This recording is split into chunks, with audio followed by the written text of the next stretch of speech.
ഹരിതയ്ക്കൊരു കുഞ്ഞിനെ ദൈവം കൊടുത്തതാ. എന്നിട്ടെന്തായി? ഇപ്പൊ ജഗനും അവനേതോ കണ്ടവന്റെ കുട്ടിക്ക് കാവല് കിടക്കുന്നു. അതുകൊണ്ടാ ഞാൻ പറയുന്നത്, കാര്യങ്ങൾക്കൊക്കെ ഒരു വ്യക്തത വേണം.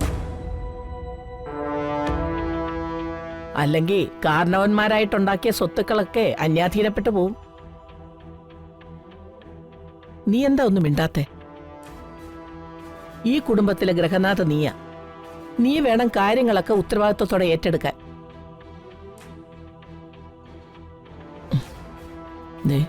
വിദ്യ വരുന്നു. കുട്ടികളുണ്ടാകാത്തതിനെ കുറിച്ച് നീ ഒന്നും ചോദിക്കാൻ നിൽക്കണ്ട. പാവത്തിന് സങ്കടമാവും. അല്ല, ഒരുപക്ഷെ അവളുടെ കുഴപ്പം കൊണ്ടല്ലെങ്കിലും.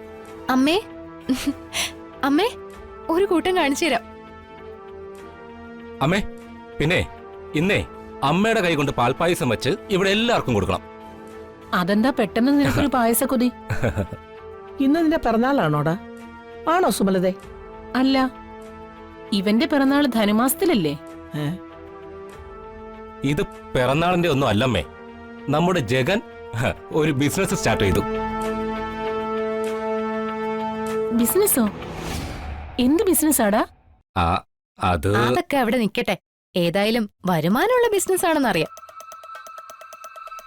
വിദ്യേ, ഏതായാലും എന്നെ പോലെ ജോലിക്കൊന്നും പോകാതെ ജഗൻ വീട്ടിൽ കയറിയൊന്നും നിൽക്കുന്നില്ലല്ലോ.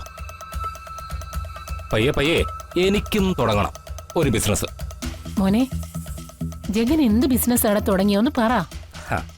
അതൊക്കെ പിന്നെ പറയാം. ആദ്യം അമ്മ പോയി പായസം ഉണ്ടാക്ക. അവൻ എന്ത് ബിസിനസ് തുടങ്ങിയെന്നൊന്ന് പറയടാ. ജഗന്റെ പുതിയ ബിസിനസിന്റെ വീഡിയോ എന്റെ മൊബൈലിൽ വന്നിട്ടുണ്ടമ്മേ, ഞാൻ കാണിച്ചു തരാം.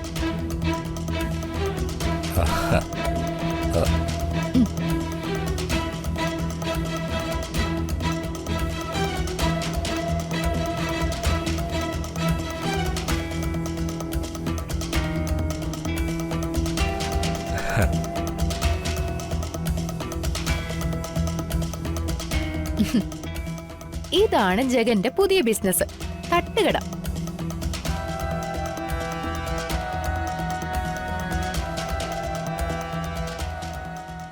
ദോശയും ചമ്മന്തിയും ഓംലെറ്റും രസവടയും പിന്നെന്തോ വേണം.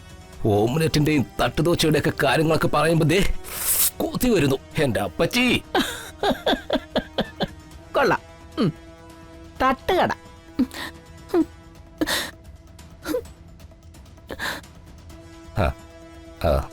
മുൻ MLA കരുണാകരക്കുറുപ്പിന്റെ മകൻ പെരുവഴിയിൽ തട്ടുകട കച്ചവടം.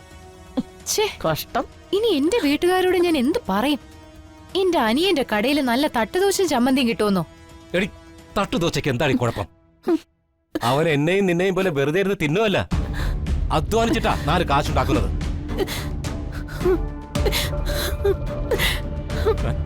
അമ്മേ, നിങ്ങളുടെ ഒരു കാര്യം.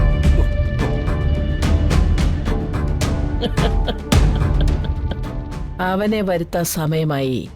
അടുത്ത കളികൾ അവൻ വന്നിട്ട്. ആര്? നീ കണ്ടോ?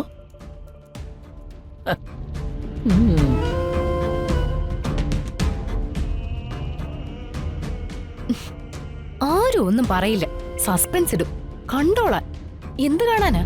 മാനത്തെ കൊട്ടാരം